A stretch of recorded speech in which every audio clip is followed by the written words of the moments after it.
Welcome back to Brashenomics. A lot of people, in thinking about buying a house, buying houses, when they bought at the peak, everybody was trying to get in.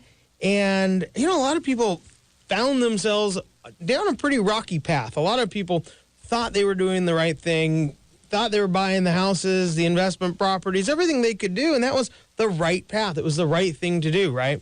Real estate couldn't go down.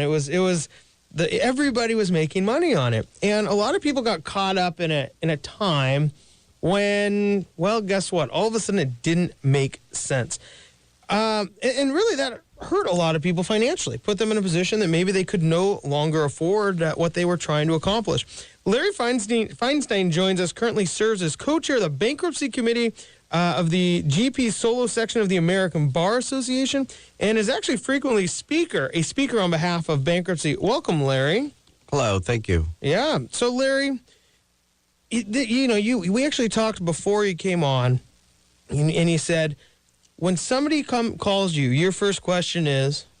My first question is, what's triggering you calling me? When you're a bankruptcy lawyer, as I told you off the air, I said, nobody just calls you out of the blue and says, it's a nice day today, the sun's out, I think I'll file bankruptcy. There's always a triggering event. Foreclosure on your home, garnishment of your wages, something is triggering why you're calling me. And so when people go through this, they feel like, hey, it's kind of a last resort. Sometimes I guess it's strategic. But what are some of those first questions people should be asking themselves before maybe calling you? I mean, there's got to be an internal dialogue, I guess. Well, they call because, like I said, something's happening that obviously their finances are in disarray. They're behind on their mortgage. They're facing a foreclosure. They're being sued. They've got garnishments going. They've got to kind of figure out where they want to go in cleaning up their financial affairs. That's, so bankruptcies, different kinds of bankruptcies do different kinds of things. From a fresh start in a Chapter 7 to, say, trying to cure mortgages and keep your home in a Chapter 13. So different end goal, and then we try to figure out how to get to the end goal. So what are, chapters? What does this even mean? You gave us Chapter 7, Chapter 11, Chapter 13. Can you maybe go through what each of those means? Well, real quick. Chapter 7 is fresh start bankruptcy. You're saying to the court, I give up. Let's start over. Here's all my assets. Here's all my debts. Sell off my assets. Pay my creditors whatever they get. Generally 0 cents on the dollar. But I need a fresh start. I need a clean slate. I need to get on with my life. You get to keep certain assets that are exempt from the court. Clothing, household goods, wearing apparel, furniture, IRAs, 401ks, some equity in a home, equity in a car. So most people don't lose anything. They just get a fresh start, get out of the debt, get on with their life, and go do something different. A 13 is a reorganization for an individual, kind of like a Chapter 11 normally is a reorganization for corporations. So you see that, a year ago, General Motors filed Chapter 11 and American Airlines files Chapter 11. They're reorganized. So a 13 is a reorganization for an individual. You put together a plan, you pay back your creditors over time, maybe not in full. You get to cure arrears on your mortgage. That's the big one, because I would say most bankruptcy Chapter 13s are triggered by you're 7, 8, 9 months behind on your mortgage, you're being foreclosed, but you want to keep your home, and you come into me and say, how can I keep my home? The mortgage company won't let me make payments on the arrears. So we can structure a plan to pay those arrears over time so they can keep their home. And is that still considered? Are you still going to pay a percentage on that dollar, or is that kind of an in full deal? Well, in a 13, it's called the best effort. You have to pay your best efforts over a period of time, depending on you're a 36-month plan or a 60-month plan.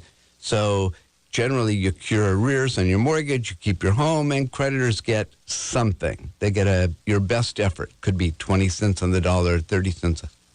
And then you just pay that over time. You pay it over time, and then you get a discharge and get your fresh start. And so it sounds like a little bit more effort than, why would somebody go through paying the creditors a little bit if they could just get the fresh start immediately? Well, that's currently my recommendation.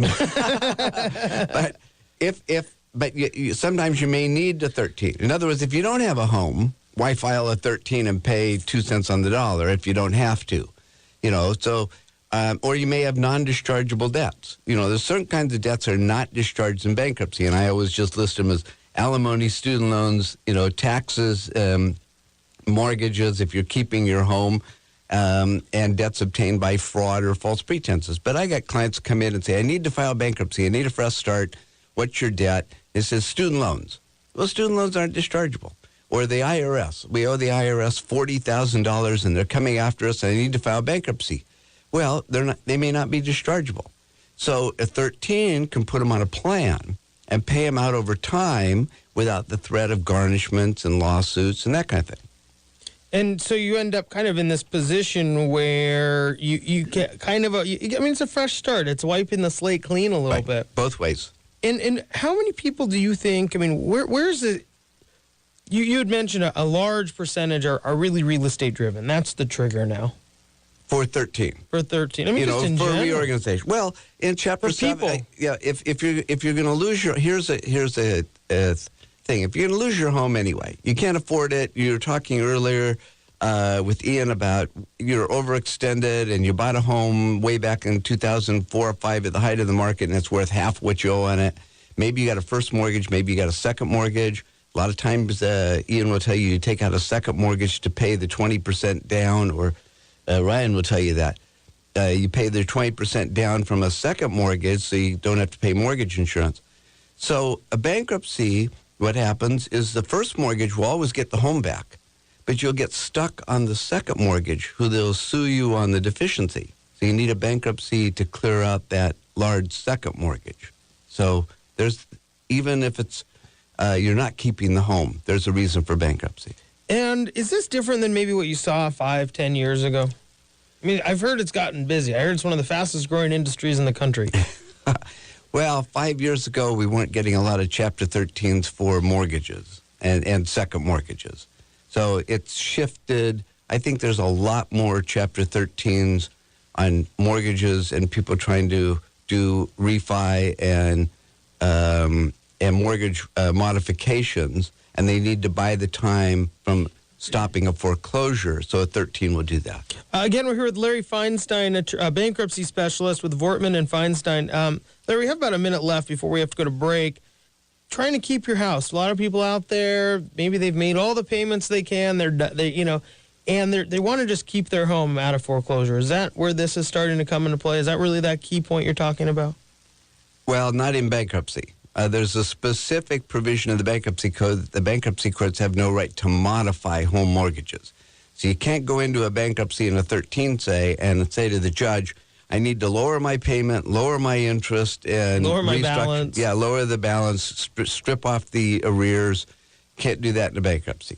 You can do that in a loan modification, but not in a bankruptcy. But maybe you need the time to do the loan mod. So a lot of bankruptcies I do in Chapter 13 are to buy 6 months, 8 months, 12 months to do the loan modification and then incorporate that into your plan. But the bankruptcy court can't do that.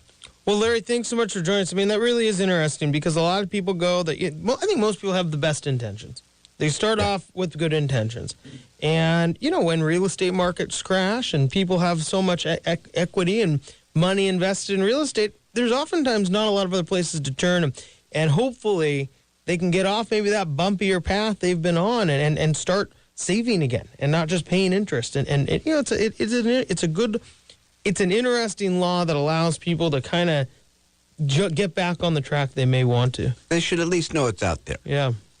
Well, Larry, thanks so much for joining us. When we come back, we're going to talk with Ryan Leopold about mortgage and really understanding, hey, house prices are down. The real estate market did crash. There's nothing you can do about that. But one thing you may be able to control is buying a house if you don't already own one, and maybe you didn't have to go through the loss of all that equity. That was Larry Feinstein. Ryan Leopold's coming up. My name's Ben Brasha, and you're listening to Brashenomics.